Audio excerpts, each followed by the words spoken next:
We're going to start today. We're going to go through a project that we did at Cinegestix recently with a project for DSTV. How we did it, what was the objectives, etc. But just very quick, short sort of scenario. What it is, this project was undertaken in what we consider to be a generalist pipeline. So it's not about individual specialists. This is about people who are all-rounders. Pretty much what is the colleges and the people put out today. You're not expected to be a specialist modeler or a specialist thing, and everybody else's other talents come into play. So that's what this is going to be a bit about. A little bit about who Cinegestix is and where we've come from.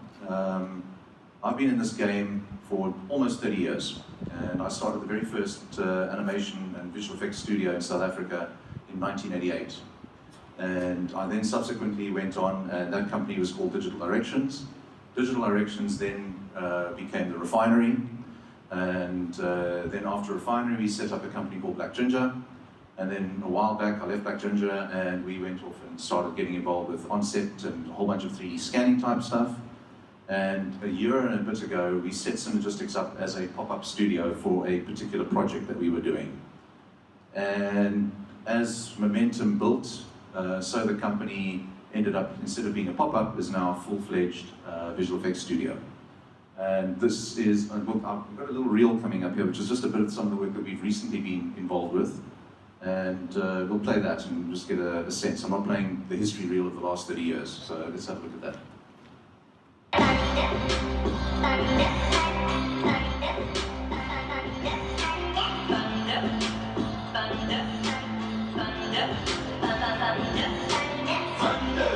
Feel the thunder, lightning and the thunder.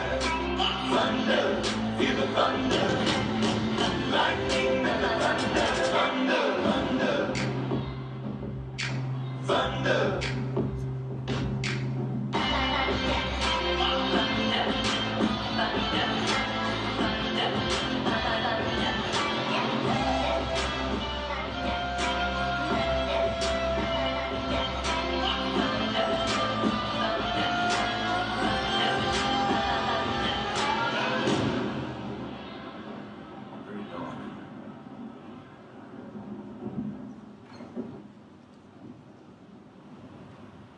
So, I mean, my role in this company is the visual effects supervisor, and I'm a director. So when this brief came to us, it was literally, I think it was the beginning of October. The agency approached us, and through our agent, who is Masters and Savant in Johannesburg, they approached me and said to me, look, we've got this job, would you guys be keen on bidding on it? And when I looked at the script, it was a dream come true. But they wanted it on air within the most insane time period. It was like, no, couldn't be on air later than the 1st of December. So they had to have a turnaround time that was pretty insane. And how does one go about looking at this particular job? I mean, in terms of what the objectives of what we were trying to do, was to do something that was fully CG. That was the one brief that we had, because everybody had just seen Jungle Book and everybody was gooey-eyed with Jungle Book, and we had to be the next thing that was out there. That's what happens in the advertising game. They see something that's out there and we've got to have that. However, that was a bridge too far and something that would not be even remotely achievable in a 2-month time period. So the other thing was that the objectives were, it had to have this uniquely African feel about it. It had to be something that when it was associated with a TV channel like DSTV, it had to be, as a result, iconic. It had to be entertaining, and above all else, you had to come away feeling good. You had to come away from this thing with a feeling that it's Christmas spirit, it's family, it was all of those things that were part and parcel of the brief. And once again, the tight schedule. So what did we do? So the most important thing was to actually get this thing done in a storyboard. And I then approached Rick Kopecki, who is, as far as I'm concerned, he's God's gift to animation in this country, okay? He is the single most qualified and senior 2D animator this country, with years and years of experience of telling stories and being able to look at things from a cinematic point of view. And that night I got the script, and the same night I phoned Rick and I said to Rick, Rick, I hope you're not busy right now. He said, well, what's going on? I said, I'm briefing you on a job and I need to present it tomorrow morning. So I then got hold of an editor. There's a very good friend of mine, his name's Tim Goodwin.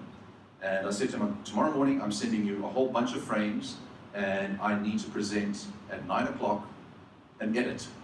So we had one day, okay, one night in fact. And I sat with Rick and we did the storyboards, and we then put the storyboards out, and then Tim got hold of them. And along with that comes the issue of how do we now look at music and what is going to drive things going forward. So very quickly, we just did a very basic storyboard. Can we have a look at the boards? What you'll see as you go through on the, we go through this process, what you'll find is that the storyboards that we did originally, very, very little changed from my interpretation of the boards to the final project in the end. A lot of times you'll find that you get a brief, you do this thing, and things evolve and things change.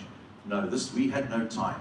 So because we had absolutely no time on this thing, everything had to be so tightly and strictly managed. Hence, bringing in an animation director like Rick was allowing us to actually do every single thing in 2D before it went to 3D.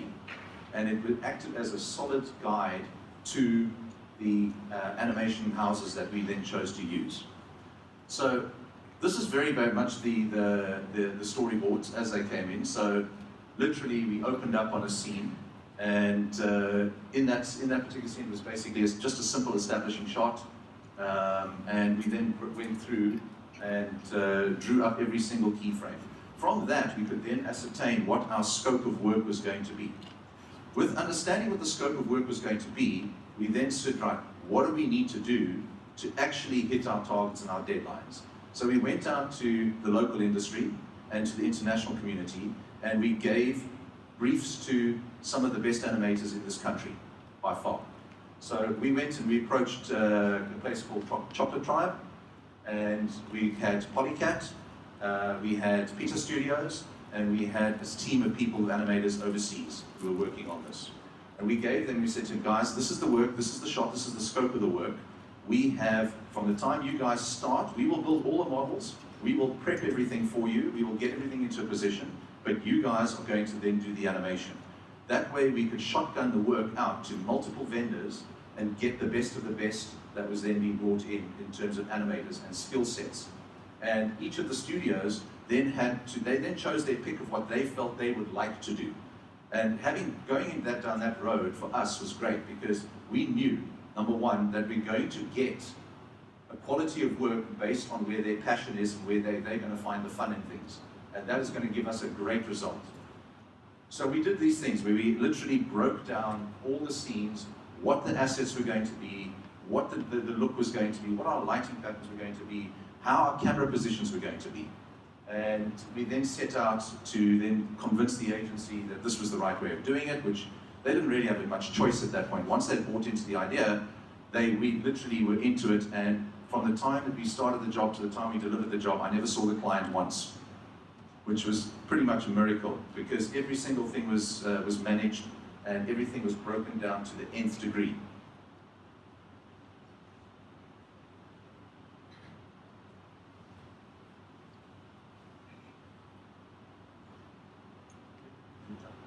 So overnight, after the first day, first brief, first edit, this was our very first edit that went out.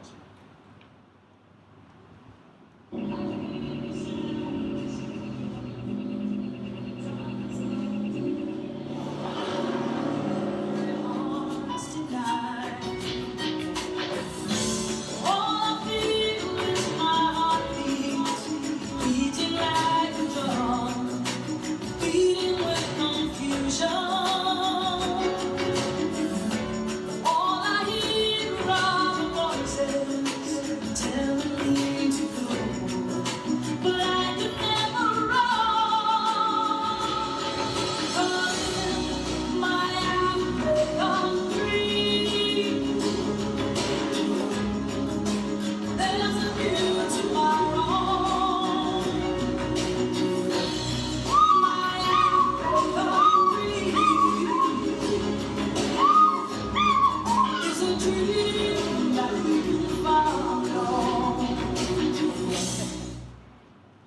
So the reason we actually went down to the animatic stage, which for us was an absolutely critical process, was to actually work out what our timings were going to be, where the story beats were going to be, the camera framing.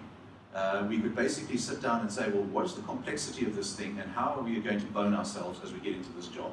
Because guaranteed, we are attempting something in a basically 8-week time period with expectations that are exceptionally high, that we're going to end up in a situation where we are not going to be able to manage it if we are not very careful about how we stage and where things are. So what is our characters? How much detail do we need to put into it? So all these questions started to come out as we started to go through the animatic phase. We then looked at it and said, okay, well, obviously we brought an editor on board, and the editor is going to help us tighten up things and to help us to tell the stories that we needed to tell. And then we could basically turn around and say, yeah, what are we going to do in terms of timing, and how do we look at that? So those are a lot of the questions that were being asked within that first few days of what needed to be going. And then again, what were the skills and resources? Hence, we brought on the teams from various companies that we did. Because Cinegestix itself doesn't have animators. We have visual effects artists, we have modelers, we have concept people, we have things that we do as far as special effects or visual effects are concerned. Animation, we will go out to go and find the best animators that are out there, because it's impossible to keep people busy all the time. So we look at it and we say we've got an exceptionally powerful core team, but we will then look to other people who have better strengths than us, as opposed to going out and saying, well, let's employ everybody from this industry and try and build a massive company. No, let's go and build a relationship with people and utilize services and skills from other people who are also on their own vision and their own dreams. So that was very important for us, was actually to find a way that we could utilize as much of the local skills that we could do. So here, the next set of things were to try and establish before we could go back. Once we presented to the agency then fell in love with the fact that now we've had this thing, we've got a story, they could see their whole thing come together, and it was 3 days later. But now we needed to try and establish what would be a mood, what would be the way that the animation would need to be done. So was it going to have a happy-go-lucky feel? Was it going to be epic in its scale? So we started looking at things. The first piece of music that you heard was the first option that we put down. And yeah, it's cool. It's African Dream. It's telling a whole story. It's kind of a feel-good thing, but it's also a little bit depressing. Okay, it wasn't quite where it needed to be in terms of what the clients and everybody was looking for. So then we said, okay, well, we came back with something else. So we then said, well, let's go with Mango Groove, and we tried that.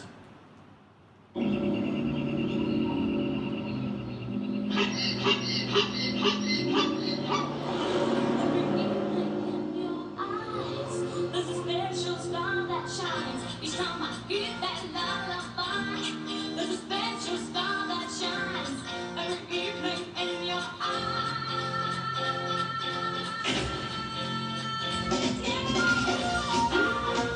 Special star, special star, special star, special star, special star.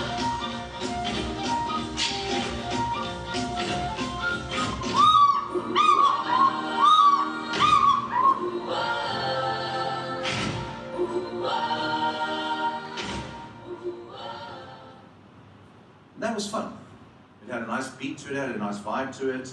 The characters could have great performances. They would be a lot freer in terms of where we ultimately ended up. But it still was missing something.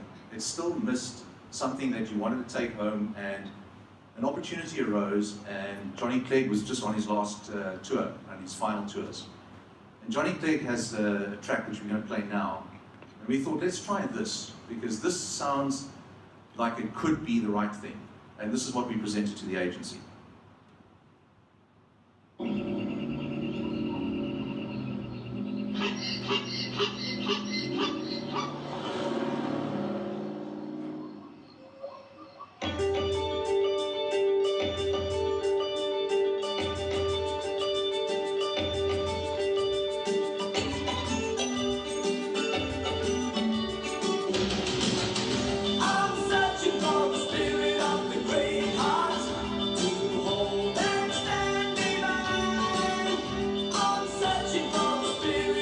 Free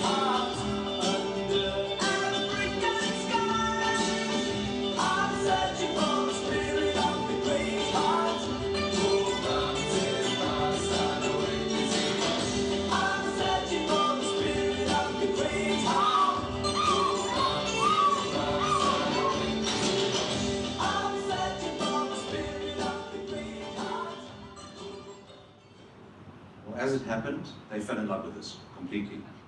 It ticked all the right boxes. It had the scale, it had the epicness of things, it had everything, it even had the emotional attachment to what Johnny was going through, and it also had everything in terms of what spirit of Christmas was about, what people wanted to try and achieve within this particular commercial. And as it so happened, luck was amazingly with us, and our editor was very good friends with Johnny Clegg's drummer. So he then approached that, and he took it to Johnny Clegg, and Johnny Clegg fell in love with it. The agency turned around to me and said, "We'll never get Johnny Clegg." I said, "But I've got him." And they say, "You guys just have to finalize the negotiations, but we've got Johnny Clegg."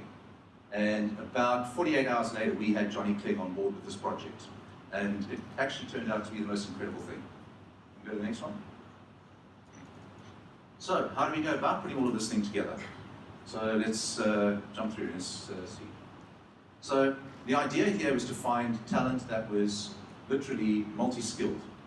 We couldn't have artists and people working on the job who weren't going to be functioning 24/7 in terms of what was needed in this deadline.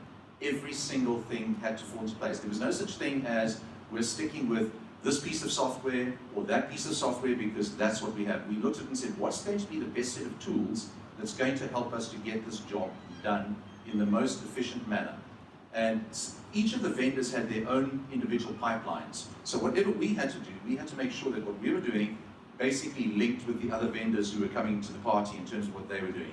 Whether we were using Redshift at one studio, or whether we were using Arnold at another studio, and whether it was Houdini in one environment, or whether it was Maya in another environment.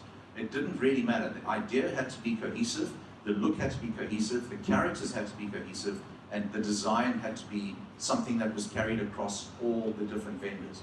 And that's quite a task in terms of when you're bringing so many people from different areas, whether it be Joburg, whether it was in Spain, whether it was in India, whether it was in Cape Town. All of those people coming together, they all had to have a cohesive way of working and being able to have access to the same assets. So Cinegestix created just about all of the assets that were in the show, and we then published those into an online facility where we then allowed our vendors to get access to the characters along with all the 2D animations. Now the 2D animations, there was no negotiation in terms of the vendors now coming back and saying, but I want to animate it like this. No. It worked out, the timing is this. Rick Pepecki had animated it because we knew there was a blueprint. This was the only way that we could actually make sure that there was no miscommunication in brief, that there was no lack of communication. Every single vendor knew exactly what they had to do, where the character had to be, what the camera angles were, so that we could get it done in a time fashion. So anything that we could throw at it. I mean, we looked at it and we said, okay, well, how are we going to get this thing into a photoreal world? I mean, we've been doing a lot of stuff at Cinegestix over the years in terms of 3D scanning. And that's one of my big strengths, is actually getting out and capturing reality, as Autodesk like to call it. Is the new buzzword around, we've got to capture reality. But at the end of the day, what we're doing is actually capturing the world in a 3D space that looks photorealistic. So that was part of the technology. We looked at this and said, well, we need to build a baobab tree. I mean, originally they had other trees within their size, but we said we need something impressive that says Africa, that says something strong. And Lion King had this whole thing with the Pride Rock. So we needed a baobab tree because we needed our Pride Rock. So the baobab tree was our iconic African symbol in terms of a landmark and a base that everybody, it doesn't matter whether it was in South Africa or whether it was in Nigeria, they would actually be able to understand and see this as something that was linked it directly to Africa, besides the fact that we had the Big Five. So we went out and we decided to go and scan the tree, which we'll show you a little bit later. The idea of the pipeline itself was the way of getting material from A to B. So because we weren't having a feature film, typical feature film pipeline where you had a texture artist, a lighting artist, a modeling person, a individual rigging person, etc., we then decided we would find a way to get all of those skills out of the smaller vendors, because they had multi-skill sets as a generalist environment. So they could jump on and they could rig, and they could actually texture map if they needed to, or they could do a rendering, look development, etc. So the most important thing for us was how do we keep everything in a structured manner, which is critical when you're looking at something like this. You need to know your shot numbers, everything are broken down into shots, into groups. So you know, you're working on shot 30, and we know those people who are working on shot 30, what are the assets associated with shot 30, and how does that come together? And obviously at the same time as you're busy setting up pipelines, you're also got to come up and set up on concept art, and what the character designs were going to be. So we wanted to be photoreal, but we didn't want to be photoreal. There's a point where you can take something too far and it looks odd, because now you're trying to be photorealistic, but you haven't quite cracked it. So we wanted to stay in a world where it was grounded in reality, but it was not going to be something that was 100% photoreal. So we wanted that, we wanted the recognition, we wanted something that had its own unique look and feel about it. So we started in the photoreal world, and we actually pulled back quite a lot to where we ended up in the piece. So again, these are the points that are there. The other thing that was important in terms of this thing, which is point number 2, just enough motion to tell the tale.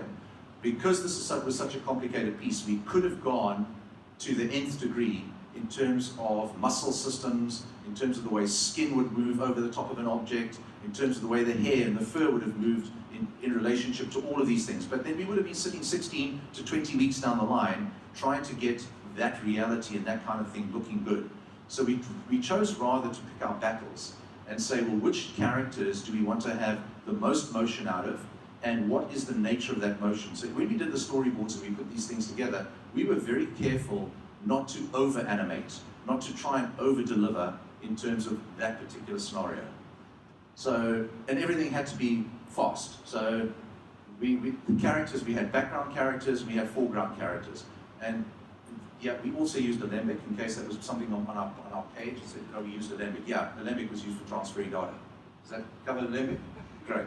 So our character designs went through various iterations and various shapes and models, whether it was a highly detailed model of the monkey, which had great detail and huge expression in his face, because we needed to get into that detail, or whether it was a simple model that was done on the Impala, which was a background character that didn't need to be furred to the nth degree. The zebra had to have a lot of expression, so he had an interior of his mouth that was built, so when he jumps up and sticks his face in the camera, you get to see that detail, and you still have that lovable moment where he comes into it. So each character was very carefully assessed as to the amount of detail that had to go into those characters.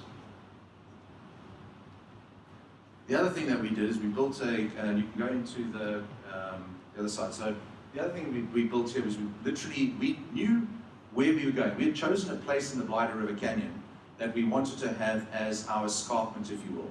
And there's no such thing as baobab trees up at Blythe River Canyon. That's pretty much north of Kruger and those areas. So we decided we would build this hybrid world.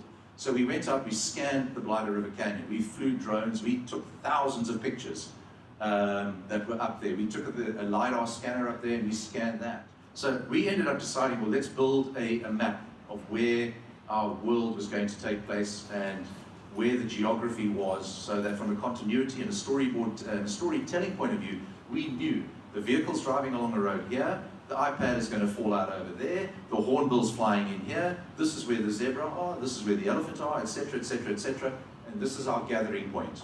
Because this world actually doesn't stop and rest with this commercial. This world is continuing into the next commercial. So there's going to be other areas and other things that will develop as a result of this. So we needed to still have something that was grounded for us. So literally we mapped out this entire world and scales of where things were going to be. The other thing we did, which was very important, was to get the ratios as close to reality as we could. So we knew a Land Rover was X size, we knew a tree was Y size, etc. So we weren't trying to push beyond the looks of what the physics were. We wanted to keep those ratios as much as possible.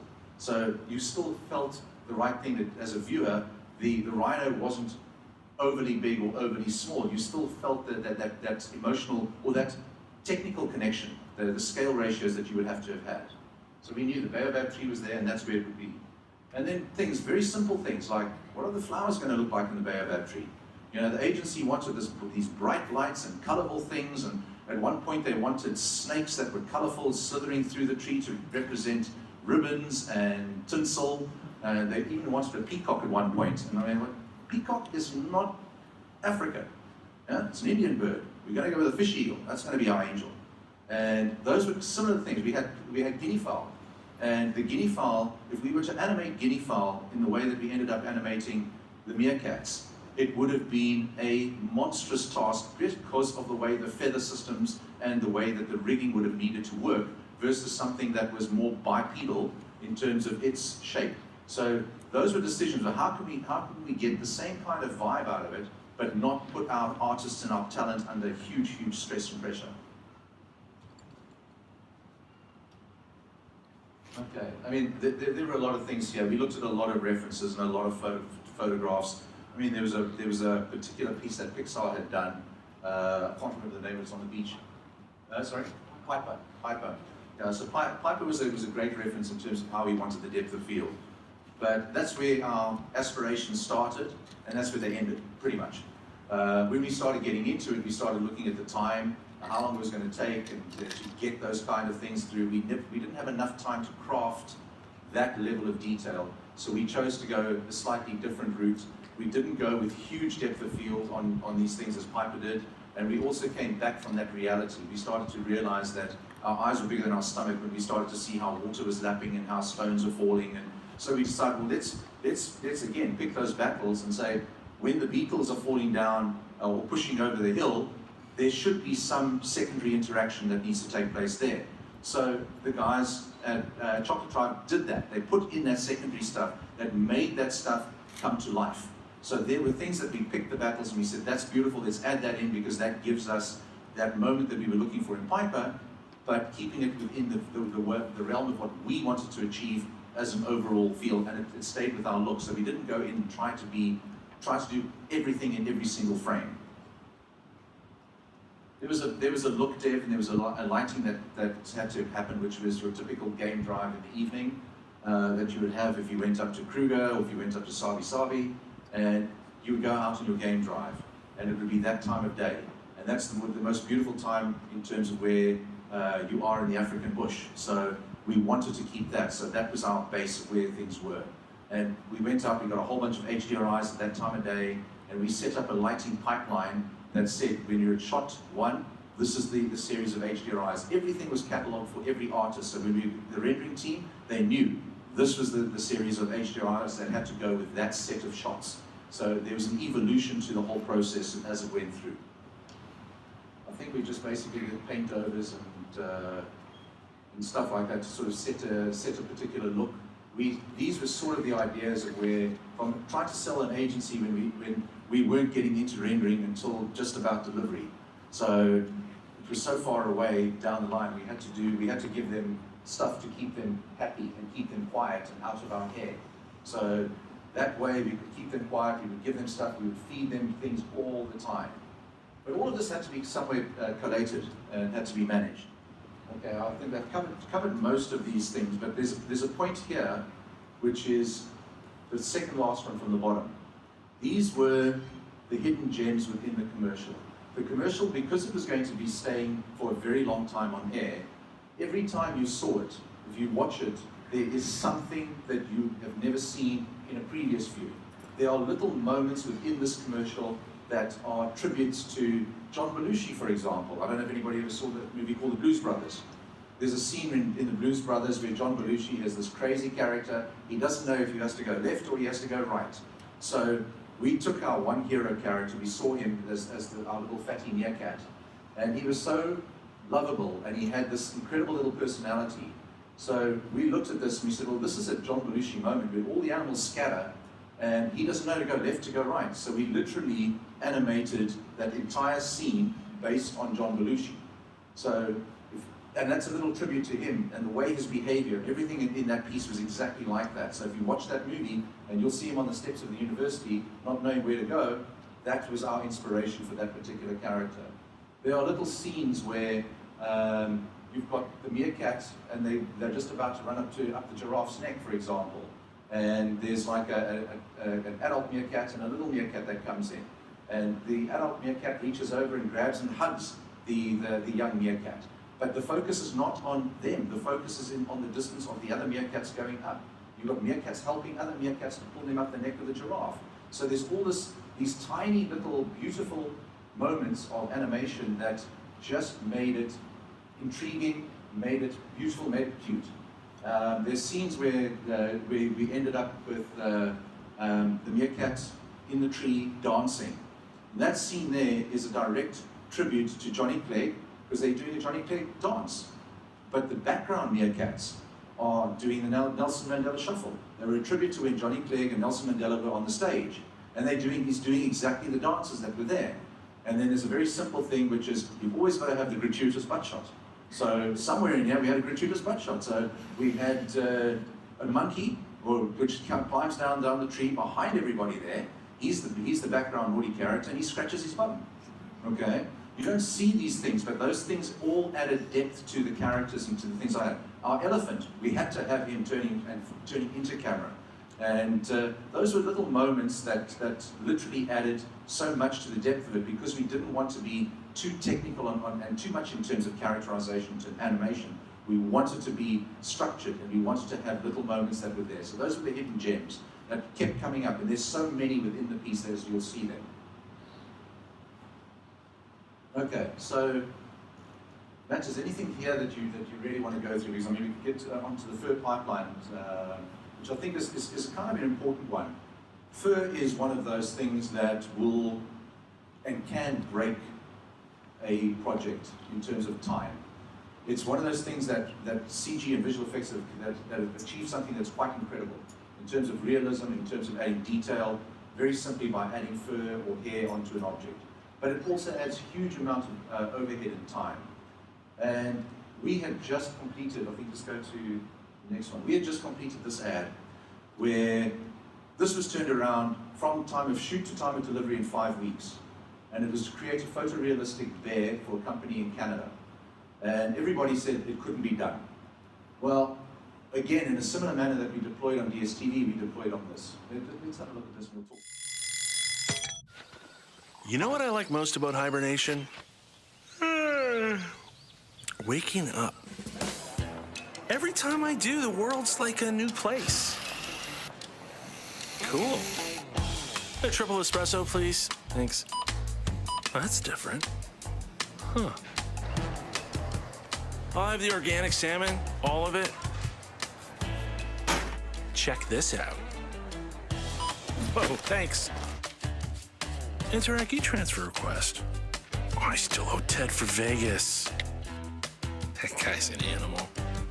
Life's moving fast, and I'm moving with it. Case of your finest honey, please. You take Interact e-transfer? Sweet. What a time to be alive.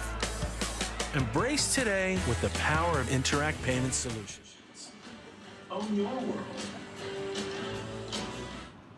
What came about as a result of this particular thing? Because we were under the gun in terms of time, we had to find a solution to the fur. Now, initial tests that we were looking at were anywhere up to 2.5 hours per frame. And that was going through a traditional GPU rendering process. The amount of fur, etc. Eventually, we said, well, let's try Redshift. Redshift had just come out for Houdini, so let's give Redshift a go. And we ended up coming down, and sometimes we were at a minute a frame, and sometimes we were 15 minutes a frame. So we brought down the render times, but we lost out on certain subsurface type activities in terms of the way the light would bounce within hair that misses out somewhere in the Redshift area at this point in time, whereas Arnold will give you a better result. But wasn't enough to justify 2.5 hours a frame versus a 15 minutes a frame.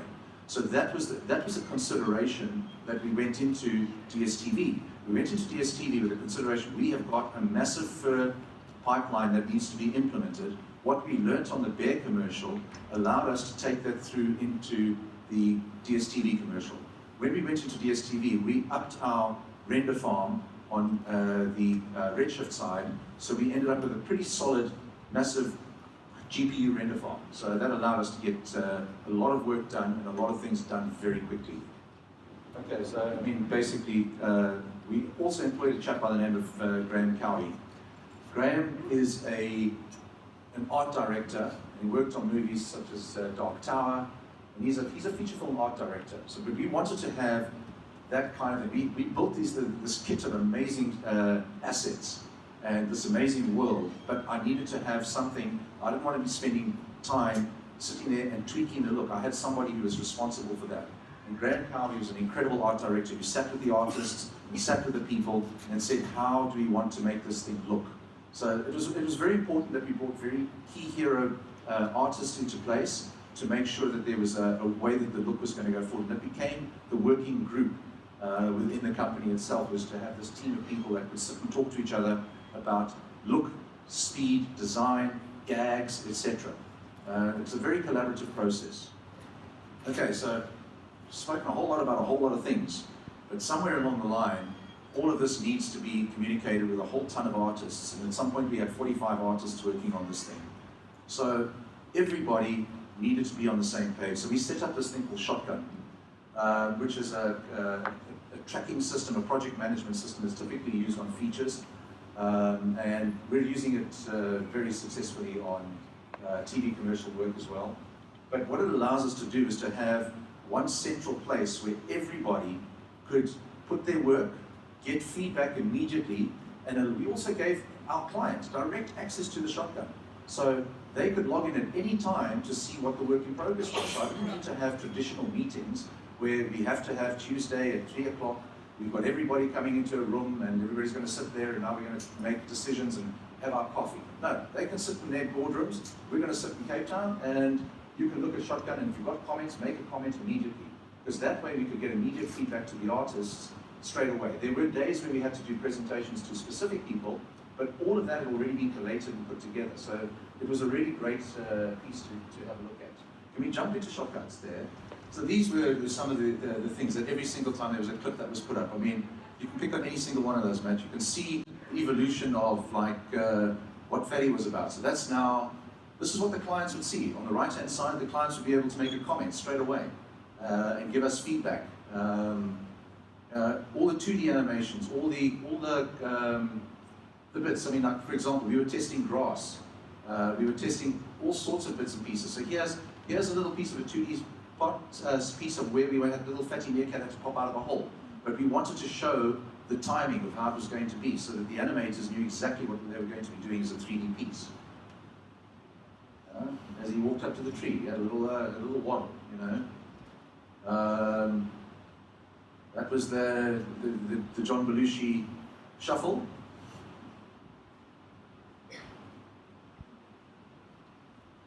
Our version of Zazu.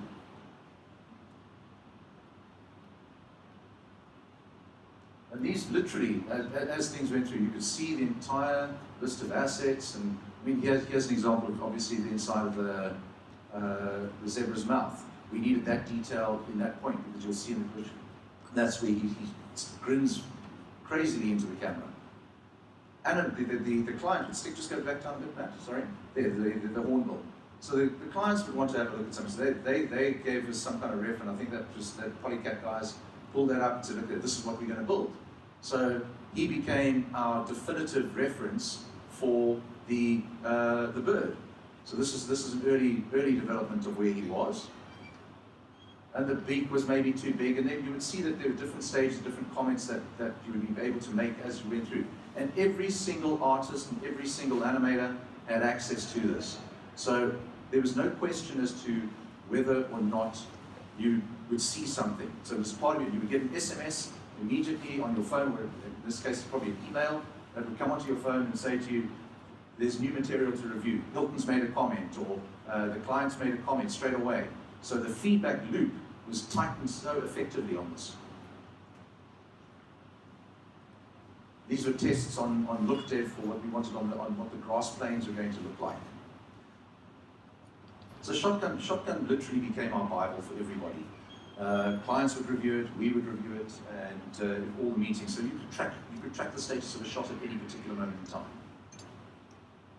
Okay, so here we got into bringing out the serious toys. This is a scanner that we've got. It's called the Leica P40, and this thing has a range of up to 500 meters and can scan pretty much anything from a scanning perspective.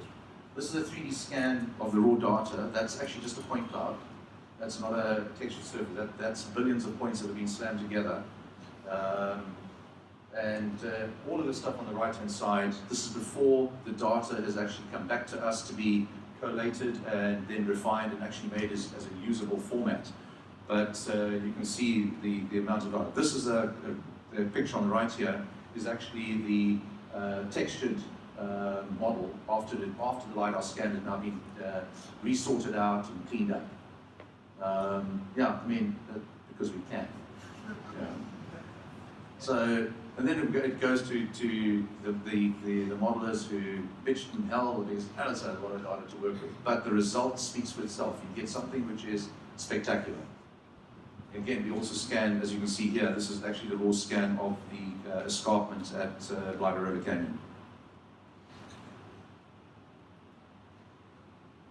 I think we've covered quite a lot on the modeling side, but here you can see the details that were added back and then textured over on top of that. The tree on the right there is actually the final model and the final texture one that ended up in the movie. I mean, there's nothing you can say about in terms of the actual modeling on this thing. It actually turned out to be nothing short of spectacular. Whether it was from a simple blade of grass to a rock to the monkey's fingernails to the fingerprints in the actual monkey's paws, all the detail and everything that was there. Wherever possible, we would literally use real-world scans of everything. So there's a library out there, I don't know if many of you are familiar with, but if you aren't, you should be. There's a thing called Megascans. And basically what they're doing there is they're taking scan data and they capture it all the time. We're adding to it all the time in our own in-house version of it. So, you know, that allows you to get to reality, a look at reality in a very, very quick way. So we took advantage of that. And then it came down to that. Earlier on I spoke about how far do you want to take the animal and how far does it go? Does it go totally photoreal or do you pull it back? I mean, if we have a look at our lion, just you can click on that there, Matt. So the lion on that side, go back. So the lion there he's pretty photoreal, but he's not 100% photoreal, okay? There's a little bit of a quirk to the shape of his jaw, or his look, or the size of his paws, but it's still something that you go, holy crap, that's pretty impressive. The same thing on the leopard, the same thing on the elephant. The amount of detail that went into just the texturing on the elephant itself to make sure that it was dirty, it had a look, but there's still a shape of the head that is a little bit offset from what would have been a grown big bull African elephant. He's got a bit of a quirkiness about him as well. We could have gone this far, okay, but then that would have been too real. What have we got here? Okay, I think we've pretty much covered a hell of a lot of this, but I think the important thing that we're looking at here is that, again, because we were not specific in terms of application, we were application agnostic. Most people use Maya for animation, and we use Houdini pretty much for the rendering pipeline that we needed to put together, and our fur pipeline. So we needed to get everything out of Maya across into Houdini to be able to put the final look on things for final rendering. So, I mean, Maya, today, technology allows you to have a gateway between any particular application. So it's very important that we keep that. And the same thing here, we spoke about the pros and cons of multi-vendors. The biggest problem with having multiple vendors is actually having the ability to communicate effectively and being able to give them a brief effectively where you are in separate places. However, because of the way that we did this, we took out that particular aspect of it. Every single person knew. But the pro of it was that you actually got the best of the best talent out of multiple vendors around the country. So you got to use the best people to do the job. Okay. This was pretty much self-explanatory. If anybody will come back if there's anything on that. Again, we've covered a little bit on that. I mean, everything on the right-hand side where the meerkat mound is, that's all 100% CG. That's done in a combination of Megascans and I think this was pretty much all Megascans, if I'm not mistaken. So we literally threw that together. We built a model and then threw it together in a couple of days.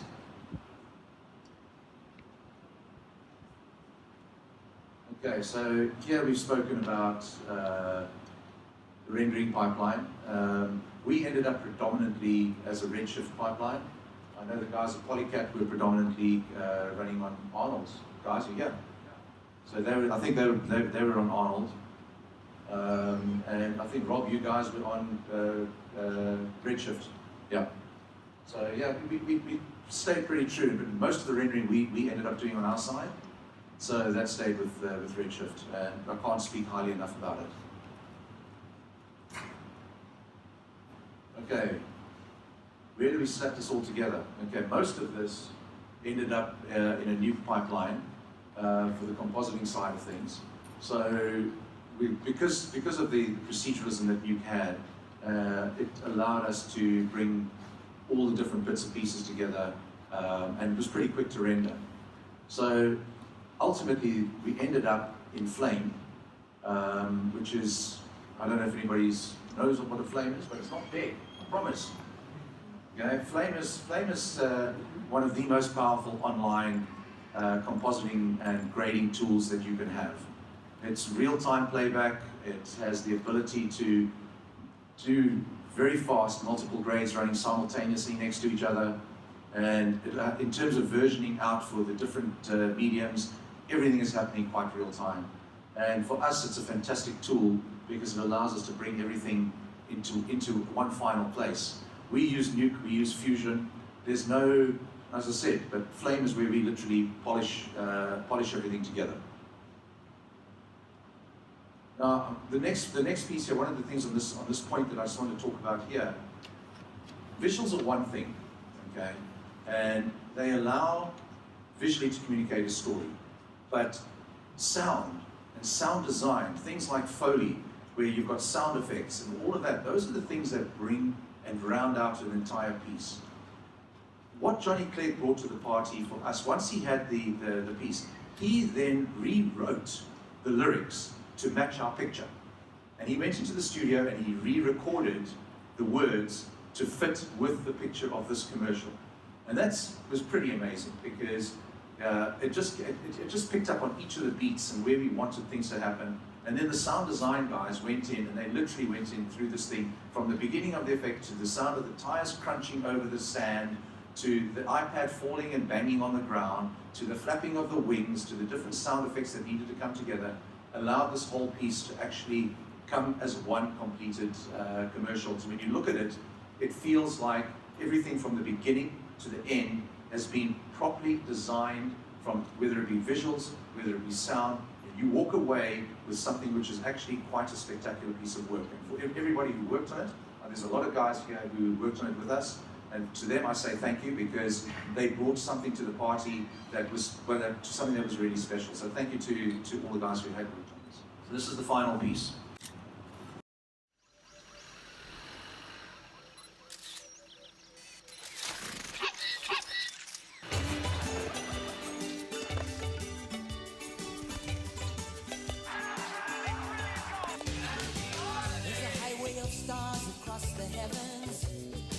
There's a whispering song of the wind in the grass.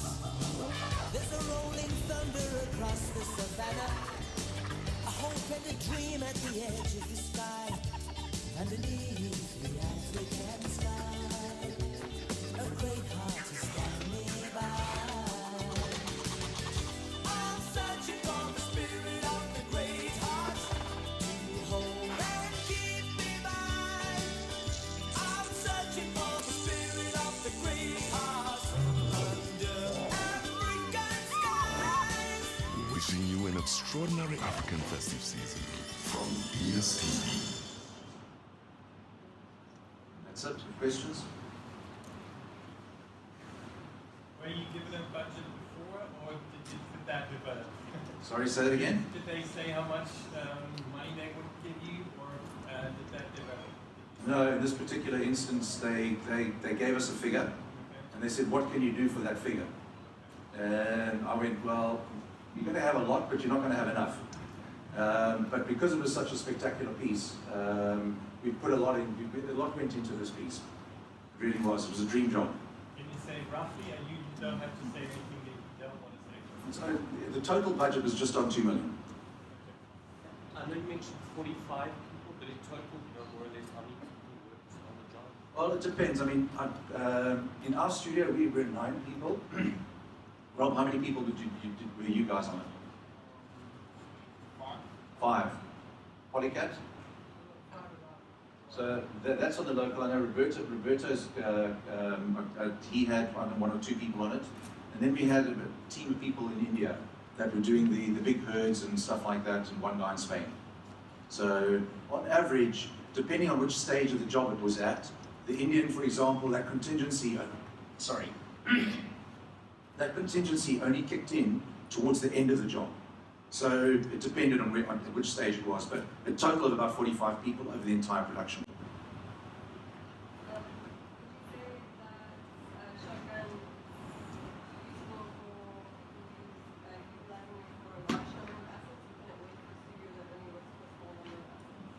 Well, I think you need to look at shotgun as a project management tool.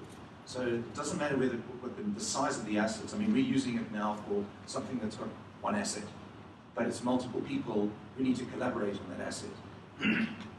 So it's not really something that's size-wise. It's really how you want to communicate. It's an incredible tool for that. I think it's about $30 per user. So it's very, very affordable. Yeah.